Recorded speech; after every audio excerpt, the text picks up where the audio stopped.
시청자 여러분 안녕하십니까, 정윤아입니다. 저희가 며칠 전에 바로 제20대 대한민국 대통령 선거가 있었습니다.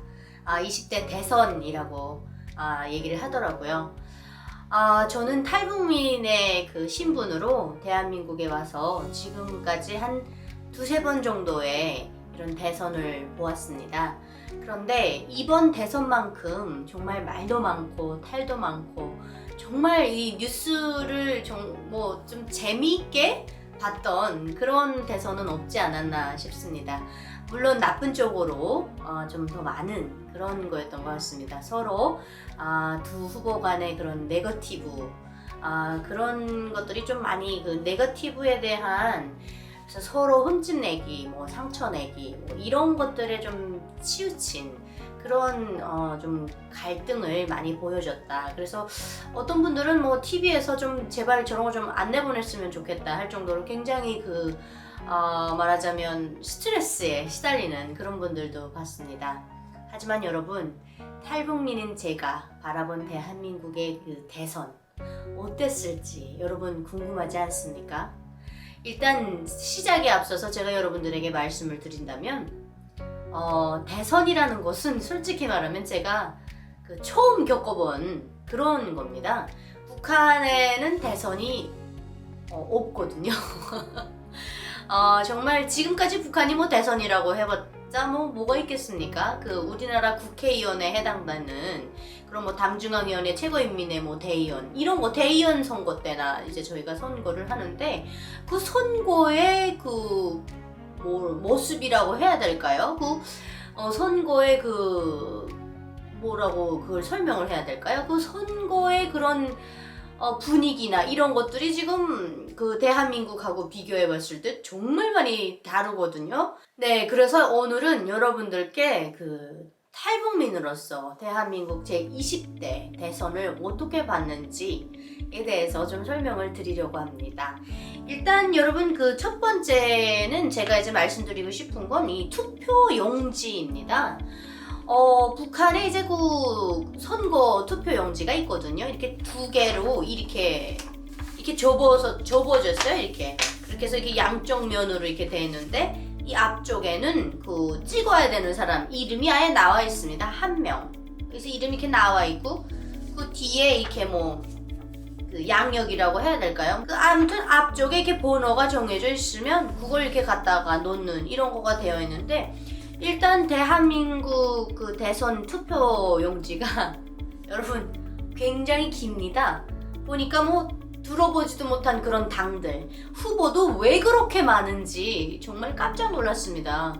아니 이건 대통령 그냥 하고 싶으면 나오나 싶을 정도로 굉장히 많은 다양한 그런 후보들이 경쟁을 펼쳤는데요. 투표용지가 긴 게 적응이 안 된단 말입니다. 저는 왜냐면 이게 북한은 그냥 이렇게 딱 수첩같이 조그만 데다가 앞에 이렇게 후보자 이름이 이렇게 있으면 그냥 갖다 놓는 건데 여기 일단 길어요. 그다음엔 투표용지가 긴데 이걸 또 이렇게 안에 들어가서 무슨 함 같은데 이렇게 들어가서 누가 안 보게 이렇게 도장 찍는 거 이거 정말 저는 신기합니다. 이거 이렇게 안 보이게 도장 찍는 거 북한에는 그냥 이렇게 당당하게 이렇게 막 하는 게 아니라 일단 줄 서서 이렇게 기다리다가 들어오라 그러면 이렇게 한 사람씩 이렇게 들어오는데 들어와서 초상화 이렇게 있으면 거기에 이렇게 인사하고 그다음엔 투표함이 있지 않습니까? 이렇게 하고 나와서 이렇게 접어서 안 보이게 이렇게 접어서 이렇게 놓더라고요, 한국은. 근데 북한은 그렇지 않습니다. 정말 다 보이게 이렇게 해서 다 보이게 한 다음엔 이걸 아예 이렇게 초상화 밑에 이렇게 함이 이렇게 공개가 되어 있어요, 밖에.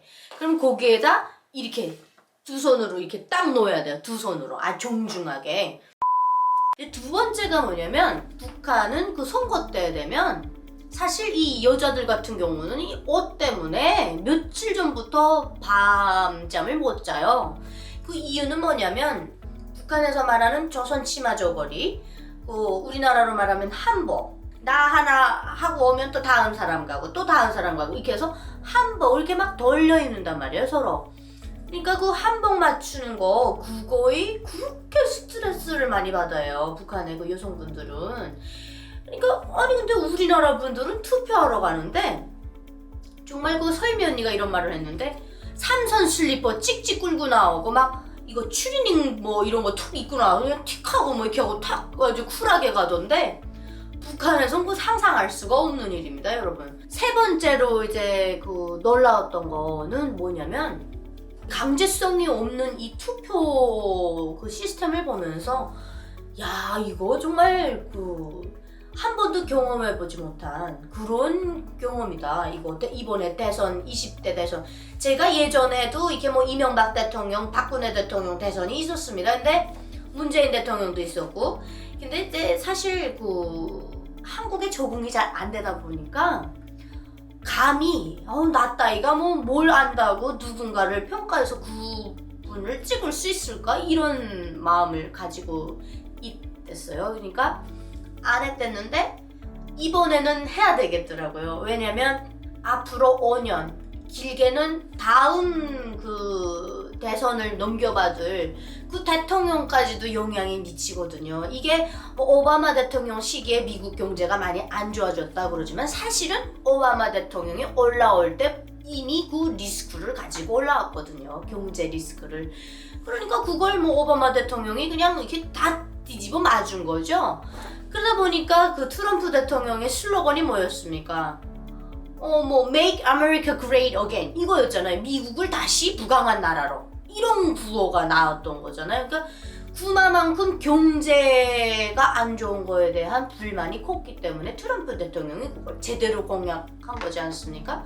그리고 일자리가 없기 때문에 일자리를 오로지 미국 국민들에 한해서만 하겠다. 그런데 항상 이 오늘날의 평가는 내일 혹은 미래가 평가하는 거지 않습니까? 오늘을 내가 평가할 수는 없으니까. 근데 미래가 평가해 볼 때 미래에 뭔 걱정을 하냐면 경제 대책을 세웠댔기 때문에 그렇게 되면 앞으로 이제 미국의 뭐 5년, 10년 후에 향후에 경제에 타격을 입을 수 있다. 왜냐면 무역 이런 것들 또 외국 간의 이런 경제 무역 또 경제 뭐라 그럽니까? 경제 왔다 갔다 하는 거 뭐예요? 오히려 자국민을 보호를 해서 자국민 안에서만 이렇게 하다 보니까 많은 그런 갈등들이 있고 또 세계적으로도 경제적으로 문제가 생길 수 있다. 이런 얘기들이 나왔거든요. 그래서 그 평가에 대한 거는 이제 미래가 하는 것인데 어쨌든 다시 본론으로 돌아오면 북한 같은 경우 투표를 안 했습니다. 예를 들어서 나 투표하기 싫습니다. 나 안 하겠습니다. 나 뽑고 싶은 사람 없습니다. 이렇게 예를 들어 했다 칩시다. 그러면 여러분 정치범 수용소 갑니다. 정치범 수용소라고 하면 뭡니까? 평생 그 감옥에서 당의 정책에 반대되는 반기를 들었기 때문에 정치범은 뭡니까 여러분? 정치적으로 당에 배반되는 행위를 했다는 거예요. 그렇게 하면 이거는 정치범으로 걸려서 평생을 그 감옥에서 썩어야 되는 것이죠. 그렇기 때문에 투표를 안 하는 것은 북한에서는 굉장한 범죄자가 되는 겁니다. 그런데 우리나라는 이걸 그냥 뭐 하고 싶으면 하고 뭐 안 하고 싶으면 안 하고 이렇게 하는 것을 보면서 굉장히 그 인상에 깊었다는 거 이런 걸 이제 여러분들께 말씀드리고 싶었습니다. 마지막으로 제가 사실 이제 대한민국에 오니까 북한에서 한 번도 경험해보지 못한 그런 세상을 살고 있는데 또 그 중에서도 제일 좀 특이한 건 뭐냐면 우리나라가 지금 요즘 문제가 되고 있는 거지 않습니까? 젠더 갈등, 또 뭐 양극화 이런 것들이 지금 굉장히 뜨거운 감자입니다. 그 양극화라는 게 뭡니까 여러분? 뭔가가 이렇게 딱 분명하게 갈라진 거죠. 말하자면 지역 간의 갈등, 종교의 갈등, 또 젠더의 갈등 이런 것 때문에 아주 요즘에는 말 한마디도 조심해야 되고 웬만하면 안 하게 되는 그런 세상을 지금 저희가 살아가고 있습니다. 그래서 누가 함부로 이쁘다는 말도 못해요. 야 하고 몸매가 이쁘다는 말도 못합니다. 왜? 걸리니까. 그 다음엔 그 사회적으로 이슈가 되는 뭐 젠더 갈등 이런 것들도 아직까지 찬반 논란이 굉장히 큰데 제가 말씀드리고 싶은 건 뭐냐면 북한에서는 도저히 들어볼 수도 없는 그런 말입니다. 즉 제 말은 뭐냐면 제가 이번에 그 대선 결과 개표할 때 이렇게 보니까 지역 간의 그런 그 정치적 성향이 뚜렷하게 나타나는 걸 볼 수 있었습니다. 어떤 분들은 이게 뭐 좋다 나쁘다 이렇게 우리나라 분들은 평가하시겠지만 탈북민이 제가 탈북민 신분으로 이렇게 바라볼 땐 야 정말 자유민주주의구나. 이제 또 새롭게 대통령이 이렇게 당선인이 이제 나왔는데 참 앞으로 험난한 길들이 많이 펼쳐질 것 같습니다. 많은 여러 가지 문제들 있지 않습니까? 부동산 문제도부터 해가지고 또 아까 말씀드렸다시피 이 딱 극명하게 갈라져 있는 이 우리나라 국민들의 이 정치 성향과 이런 것들을 어떻게 통합을 시킬 수 있을까? 그런 것에 대해서 굉장히 할 일이 많은 앞으로의 5년, 그리고 또 앞으로의 5년 동안 정말 대한민국을 위해서 애써주시고 정말 발이 닳고 손이 닳도록 정말 애국해 주셨으면 하는 그런 바람이 개인적으로 있습니다. 저는 북한에서도 살아봤고 대한민국에서도 살아보면서 이 귀중하고 이 소중한 무엇과도 바꿀 수 없는 자유민주주의 우리가 잃어서는 안 되지 않겠습니까? 가지고 있을 때는 그 소중함을 모릅니다. 누구나 다 그 소중한 것을 잃어봤을 때야 그것이 얼마나 소중했던지를 깨우치게 됩니다. 그래서 우리가 미래에 자라나고 있는 저도 물론 청년이지만 어린 아이들에게 살기 좋은 나라를 물려줘야지 후진하고 후퇴하는 이런 나라를 물려주면 안 되지 않겠습니까? 무엇보다 언론의 자유가 있고 정말 생각의 자유가 있고 이 말의 자유가 있었으면 좋겠다. 요즘은 정말 무슨 말을 해도 참 좀 어렵습니다. 그리고 옷 색깔도 마음대로 못 입겠어요. 오늘은 또 이렇게 입고 나면 또 정의당이 됩니까? 그런 뭔가 좀 이분법적인 편가르기 그런 사고는 좀 안 했으면 좋겠다. 개인적으로 저 정윤아는 빨주노초 파란보 모든 색깔의 옷을 좋아한다는 점 여러분들께 말씀드리면서 이 영상 마치겠습니다. 여러분 재밌게 시청하셨다면 구독과 좋아요 많이 부탁드리겠습니다. 저희 또 다음 시간에 여러분 재밌는 주제로 찾아뵙겠습니다. 늘 정윤아TV를 응원해주시고 시청해주시는 여러분 사랑하고 고맙습니다. 안녕히 계십시오.